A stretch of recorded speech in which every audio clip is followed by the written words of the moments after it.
It's so unbelievable, we didn't think it could possibly be true. But after receiving thousands of records and declassified reports from the Army, it's confirmed that during the Cold War, the United States military conducted secret tests on unsuspecting people in the city of St. Louis.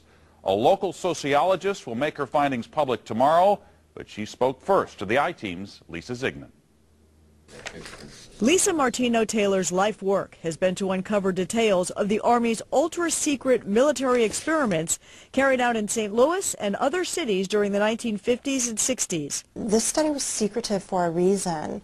They didn't have volunteers stepping up and saying, yeah, I'll breathe zinc cadmium sulfide with radioactive particles. These Army archive pictures show how the tests were done in Corpus Christi, Texas in the 1960s. In Texas, planes were used to drop the chemical, but in St. Louis, the Army placed chemical sprayers on buildings and station wagons. City officials were kept in the dark about the tests. The Cold War cover story was that the Army was testing smoke screens to protect cities from a Russian attack. The truth, according to Martino Taylor, was much more sinister. It's pretty shocking. The level of duplicity and secrecy,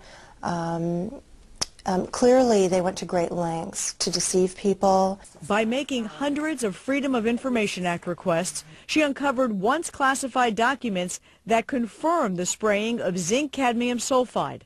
The greatest concentration of this compound was sprayed near the Pruitt-Igoe housing complex just south of downtown St. Louis. It was home to 10,000 low-income people, and an estimated 70% were under the age of 12. Martino Taylor claims they all unknowingly inhaled this compound morning, noon, and night so the government could measure its effects on their lungs. So this was in violation of all medical ethics, all international codes, and the military's own policy at that time. In 1994, then Congressman Richard Gephardt asked the Army to open its records and explain the St. Louis testing. We want to make very sure that nothing went on that would harm anyone and that all the facts are out on the table.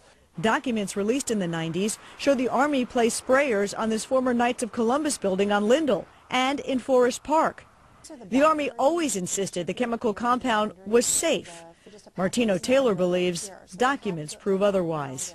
There's a lot of evidence that indicates that people in St. Louis, in the city, particularly in minority communities, were subjected to military tests that was connected to a larger radiological weapons development and testing project. For the first time, she links the St. Louis testing to a company called U.S. Radium, a company notorious for lawsuits involving radioactive contamination of its workers. United States Radium had this reputation where they had been found legally liable decades prior for producing a radioactive powdered paint that killed many young women who painted fluorescent watch dials.